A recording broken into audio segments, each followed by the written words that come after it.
They say that if you give a man a mask, he'd reveal his true self. Though some may appear ordinary, inside, a burning fire rages within. For one young man named Rene Mamia, this statement is true to a fault.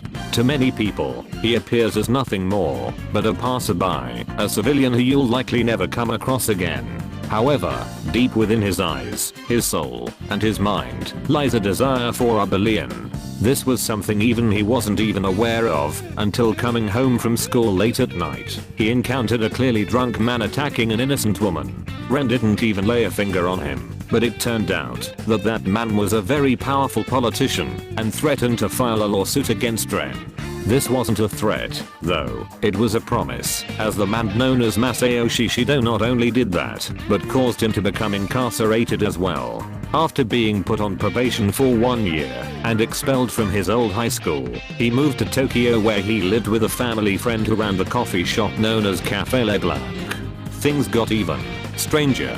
Ren started having strange dreams of a place known as the Velvet Room, and was told by a man named Igor that he possessed the power of the wild card. Brushing these off as simply weird dreams, Ren rushed out of bed for his first day at his new school on his cell phone.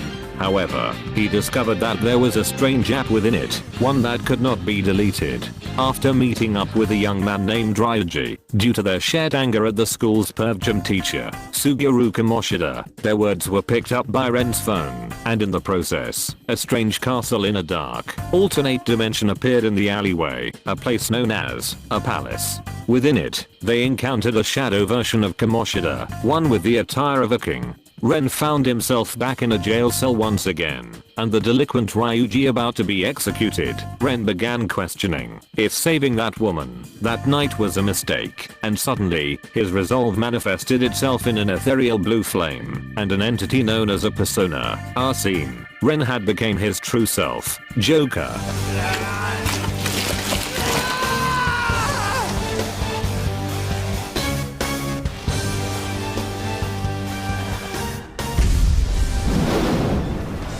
Personas are capable of many things. Their primary talents are spells, and Arsene grants Ren, or rather, Joker, curse-related magic, pretty fitting for a representation of the devil himself. These spells do the usual magic stuff, manipulating the element, mind manipulation, energy projection, you name it.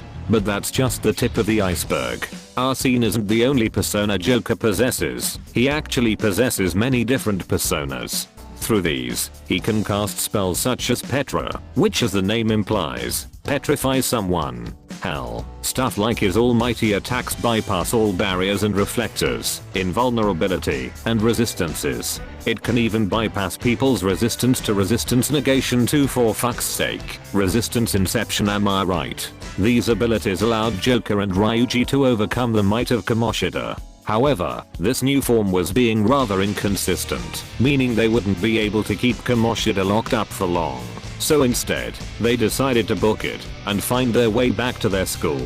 On their way, they were saved by a talking cat with his own persona, Morgana. Turns out that the palace that they were trapped in was in reality the manifestation of its owner's twisted desire, and the app on Ren's phone was actually a navigator for the whole big collective unconscious which everyone's palace resides in, the metaverse. If one was able to steal the desire of the palace's owner, it'd cause a change of heart within a person, making even the most evil MFer out there regret their actions and change their ways. And so, with the help of another student and Takamoki, they'd eventually take down Kamoshida and his twisted desire of lust, changing his heart. Together, Ren, Ryuji, and Morgana would work together to repair the corrupt society of the world they live in, one heart at a time.